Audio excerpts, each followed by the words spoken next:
Hello there, welcome to Business Live with me, Charles Ayitey. Coming up, we're going to take you live to the Kempinski Gold Coast City where the AfD meetings is currently ongoing there. The president addressing the business community about the need to review global financial architecture to eradicate poverty worldwide. Also, shareholders of EcoBank Group to soon bring up $40 million as total dividend payment by the end of June this year. Paying dividend. One of the challenges is you don't want to start and stop. So we've taken our time to start. We started low, and we believe that going forward we should be able to sustain this and grow it. And if you are based in the Ashanti region and shopping this weekend, Joy Business Shopping List brings you prices at Ejusu Market. First pound near ton bargain 5 million. Say 6 million. First near bonum 5 cities. That's about who once. We have all these stories and more coming up shortly. Do stay with us. We now take you live to the Kempinski Gold Coast City, I think rather the Accra International Conference Center, where ongoing is the AfD annual meetings where the Finance Minister, Ken Ofori-Atta, is addressing the business community. Let's take a listen. And sustainable and inclusive development across our beloved and beautiful continent. I welcome and express best wishes to the new Bureau, comprising Egypt, Brazil and Uganda for a phenomenal tenure. Governor Tariq Amer, where is he? He's going to chair. There we go. I hand over to you to work with the chief optimist, the singing and dancing president. So recalibrate your tools of managing boards. This is going to be different. Welcome to it. Without a doubt, we've had a successful and constructive week. I said at the outset of these annual meetings, difficult conversation must be had and responsibility must be shared for us to make meaningful progress and realize our developmental aspirations. And that's precisely what we have done over the past week. Today, I feel even more honored to have steered the affairs of this august body, the highest decision-making body of Africa's premier bank for 2 successive years. I'm even more humbled by the collective resolve demonstrated by each of us to advance the cause of our continent. Furthermore, we have seen the vibrancy of our youth, celebrated our diverse cultures, and tabled policy initiatives that level the playing field for the creation of a gender-responsive green economy.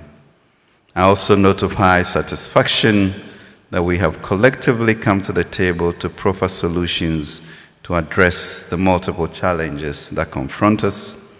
Personally, I profited from the immense counsel of many regional and non-regional governors as we deliberated and reached a common ground based on collective trust.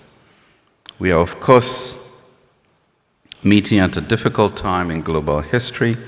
Indeed, the exigencies of the moment, rising food and fuel prices amid limited financing tools, constrained further by elevated debt levels across the continent and the Russian-Ukraine war, demanded that we think out of the box to enhance the fortunes of our 1.3 billion people. I'm particularly proud that we laid down our self-interest and focus our discussions on collectively breaking the injustices and inequities of the global financial architecture. Like the late great Archbishop Desmond Tutu said, exclusion is never the way forward on a shared path to freedom and justice. Undoubtedly, advancing progress on initiatives such as granting ADF market access and rechanneling SDRs through the bank should go a long way towards helping mobilize the requisite capital for our development and enhancing the prospects of market access for economies on our continent. President Akufo-Addo's Accra Declaration captures and enjoins us to have the attitude and the spirit to make sure that our bank becomes the most dynamic bank on the continent. We must also have the courage to continue to push for a framework, climate change framework, that respects historical responsibility and focuses on countries with much bigger footprints on past and present emission. Plato did say, the right is nothing more than what benefits the powerful. We must invoke, rather, our common humanity and build together. The balance sheet of climate change demands of us to seek this fairness. According to our bank's estimates, Africa will be owed carbon credits valued at over 4.6 trillion between now and 2020, representing an annual flow of $166 billion. In fact, Africa's carbon credit is almost 10 times the 18 billion global climate finance Africa received between 2016 and 2019, and much more than what we're required to do if our common humanity guides us as we make these regulations. As we advance, we must continue to have a unified voice, and table initiatives such as the introduction of carbon credits to ensure Africa can build forward better, smarter, and bolder, while avoiding locking up or stranding our assets, and having our progress therefore derailed by the fallout from events that occurred hundreds of miles away from us. Without a doubt, the events of this week must further embolden us to reimagine an Africa that leverages its national and human resources to become the Eden of prosperity and human rights for the next generation. The Africa we want, the Africa that the world needs. Will the journey towards creating the Africa we want be difficult?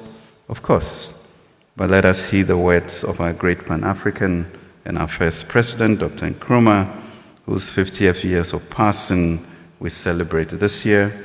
And he said, "Countrymen, the task ahead is great indeed, and heavy is the responsibility. And yet, it is a noble and glorious challenge, a challenge which calls for the courage to dream, the courage to believe, the courage to dare, the courage to do, the courage to envision, the courage to fight, the courage to work, the courage to achieve the highest excellencies and the fullest greatness of man. There we ask for more in life." That's our challenge. Distinguished ladies and gentlemen, I am proud of the progress we have made this week. Overall, our discussions have reaffirmed that despite the many challenges ahead, our collective resolve can ensure that we nurture an enduring recovery that creates prosperity across our entire continent and helps us create the Africa we want. Thank you for this transformation journey. As we depart, may we all continue to be united, speaking one language, and the President's song, "One Love, Let's Get Together and Feel All Right." But to more than feel all right. And as in Genesis 11:6 says, once we are united, nothing can restrain us, and we will do the impossible. I wish each and everyone a safe journey back home. Ghana is grateful and proud of holding the events of this week. Ayiko Munantiye. Thank you once again. God bless our bank. God bless our Africa. God bless us all. Thank you.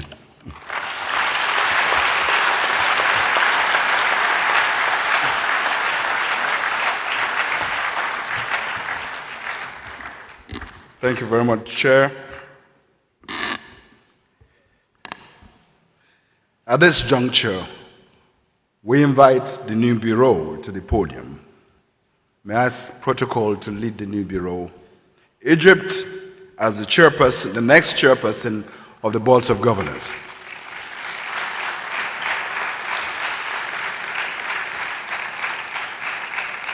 Brazil as the first vice chairperson.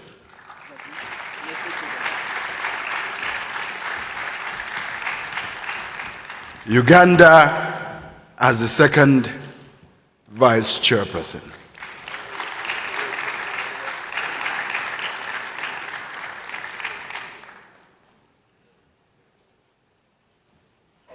Yes, we'll go. And just a few moments ago was the speech by the Finance Minister, Ken Ofori-Atta, dealing on various issues regarding the threats to Africa's economy, including that of Ghana. He touched base on matters regarding what's happening in Ukraine, regarding the Russia invasion of Ukraine, stating the fact that it has actually disrupted global chains across the world, impacting Africa in terms of its import value. Also, he's been calling for a strategic investment to aid Africa deal with the current climate crisis, which currently is having a toll on respective economies across the continent. The finance minister has also been touting government's initiative to ensure the safety of various natural resources through strategic means of investment, calling also on respective member states of the AfDB to ensure that they do same when it comes to putting together specific funding to ensure that economies and their respective natural resources are safeguarded for future use. The finance minister also has made it quite clear that government continues to be resolved in establishing a development bank to aid SMEs and the business community at large to ensure that, most of them are secured from the threat of the Russia-Ukraine war and the current global economic crisis. We'll still stay a bit longer on the AfDB annual general meetings because earlier on, the acting chief economist at the African Development Bank, Professor Kevin Chika Urama, called for a modification of global financing architecture. According to him, there need to be a review to guide financial flows to ensure equality in the distribution of funds. Speaking with my colleague earlier on the marketplace, he emphasizes the importance of using new development paradigms to achieve sustainable development. The current global financial architecture was crafted in the post-Second World War era to address the issues of development that was pertinent in those days. And you can agree with me, this has served the world very well for over 40 years, now getting to 50 years. So we see globally, not just for Africa, but everywhere else, that there is need for us to review and rethink how we are doing development, how financial flows happens. For example, in the focus of these annual meetings, we find that climate finance is not flowing to areas of need because they are more vulnerable, they have lack of institutional capacity to provide bankable projects and so on. So if we are to achieve the global sustainable development goals of leaving no one behind, we need to think of a global financing architecture that prioritizes that objective of not leaving anyone behind. And that means that we'll have an architecture that will prioritize, that is pro-poor and is able to pull people out of poverty and not leave people out of poverty. So we're not saying that the global financing architecture is wrong, but we're saying maybe it's time for us to look at it again and see how we need to improve it in order to improve the huge benefits that it has brought to the world. Thousands, millions and millions of people have already been lifted out of poverty during the period, thanks to the architecture that we have now. What we're saying in the report is that we need to look for development paradigms that tries to bring all this together in order to build an inclusive and a more sustainable development to prepare Africa for adapting to climate change, for mitigating climate emissions, while not stopping Africa from having access to energy in order to be able to support structural transformation and industrialization across the continent. Well, the Africa Investment Forum is seeking investment partners to undertake critical health infrastructure projects in Ghana and other parts of the continent before the end of this year. The move is aimed at ensuring that infrastructure deficit, which has been a challenge on the continent, is curtailed. As part of the ongoing AfDB annual meetings, the Africa Investment Forum, which is another arm of the bank, has been engaging some investors to figure out ways to undertake this particular project. Here is Senior Director at the forum, Chinelu Anohu, speaking to Joy Business after one of the engagements in Accra. Actually, stakeholder it's a multidisciplinary. So the projects that we deal with cover the critical aspects where the challenges remain on the continent. And we're in Ghana, for instance, and we have a history of investments with Ghana. We've done, incidentally, one of our flagship projects was the Cocoa Board, where the president of Ghana was actually present in the boardrooms and shepherded it to what we have today. So the projects that we're targeting cut across different sectors. We have the healthcare, which is one of the projects that actually based here in Ghana on our platform, and we're inviting investors to join the project sponsors who have already raised some level of equity to bring it to fruition. Actually, it's something that, on the level of information, it's the Lagos-Abidjan Highway, and it's one of our flagship projects. And this project has been long on board. And what we're doing on the African Investment Forum is to push it forward, to make sure we accelerate both the implementation time, the tender periods, to ensure that this very laudable project, it's a $15 billion project, and it costs across 5 countries. And it's amazing the impact that will happen across the continent when it's standing. So part of the work the Africa Investment Forum is focusing on is to ensure that we bring the necessary critical elements to ensure that this is done in a timely manner. So yes, it's something we're proud of, and President Additional in establishing the Africa Investment Forum also looked at the whole transport sector gamut of the continent, because you've just talked about the Lagos-Abidjan here. We have the East Central Railway project. We have a cable car project. What we're looking to do is to focus and put the power of the platform behind these sectors that will completely transform the transport sector of the continent. If the AIF is to, get investment for the Lagos-Abidjan Highway, what timelines are you considering? That's what I just said. We're hoping we have a 2-3 year ambitious project to make sure it gets off the ground. But there's a lot of work in between, and what we're working on, it's not necessarily putting a timeline, but to ensure that the milestones are met as and when due, to ensure that this is going in accordance with plan. It's also not going to happen overnight, and it will be completely naive to think that we'll build this. But what is important is to have a plan, and if it's a 3-year, 5-year plan, the focus is on milestones being met. If it's quarterly, 6 monthly, to ensure that you're on target. And let's get back to the Accra International Conference Center to take closing statement from the African Development Bank, which is wrapping up a week-long annual general meeting today. You can see on your screen the representative from Egypt, the chairman for Egypt, when it comes to the lineup for tonight's conversations on economy of Africa and the rest of the continent, is currently making his statement. But we shall try and get Ebenezer Sabote, a reporter on the ground, to help us have an appreciation of the key statement and submissions made in the course of this week, the highlights for today, and as well as the various projections. So Sabote, you've been listening to these conversations. What have been the key highlights out of this hour's presentations? Okay, so Charles, I can say it has been a successful meeting so far. A great success for the 5 days. Today's highlight has been some of the adoptions that were made from the meeting, starting from Monday to today. And when the president of the African Development Bank, Dr. Akinwumi Adesina, took the podium, he highlighted some of the key decisions that were made.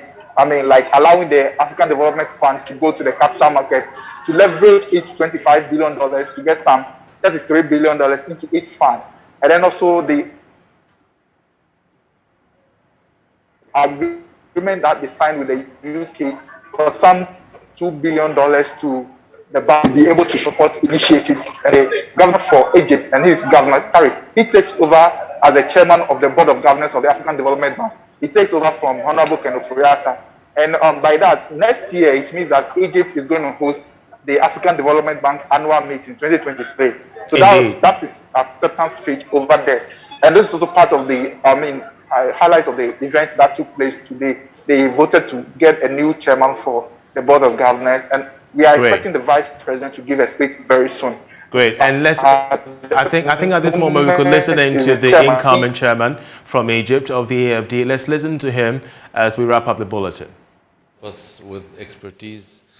So I met him in New York for 2 hours, and he was questioning me right, left, and center.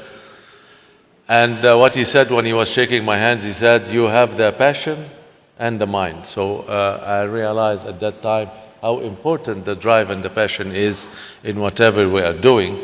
And there is no harm that we enjoy what we're doing and enjoy our life same time, like Mr. Adesina has giving us the... Egypt is grateful to its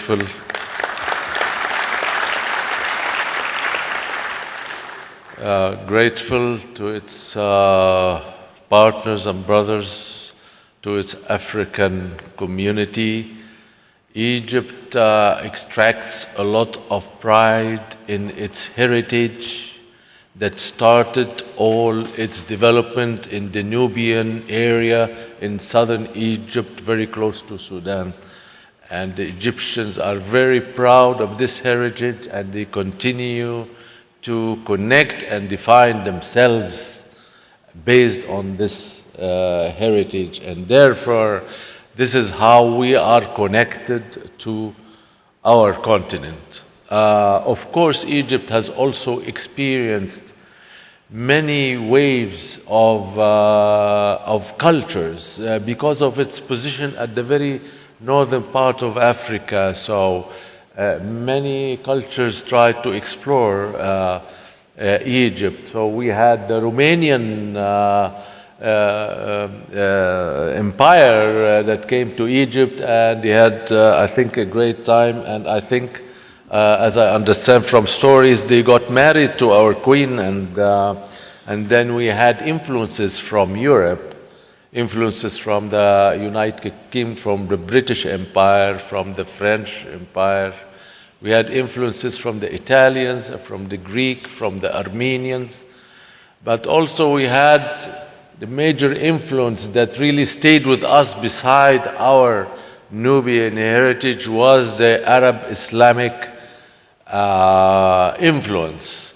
And so besides our Nubian and Coptic heritage, which comprise around 15% of our population, the Islamic heritage has become engraved in the hearts of Egypt, because Egyptians like what they hear about the preachers of Islam, talking about relationships, friendship relationships with human, the principles of giving and sharing, and so on. So we Egyptians are very proud of being connected to Africa in one way, and to its Arab region, Islamic region in one way, and to its Christian Coptic history in another way. And Egypt does not change. And this is a challenge I'm finding, Your Excellency, Mr. Vice President, when I try to bring new things, techniques of doing business into the Egyptian culture, and trying to educate and communicate monetary policy and inflation and what have you. And the change is very difficult in Egypt, because Egypt doesn't really change. And we have more from the fallout of the AfD annual general meetings, which ends today, of course, in our subsequent bulletin at 8 p.m. Do stay tuned for that. But that's how we end Business Live. I'm Charles Ayitey. For more news, please log on to myjournline.com. Many thanks for watching. Enjoy the rest of our programs.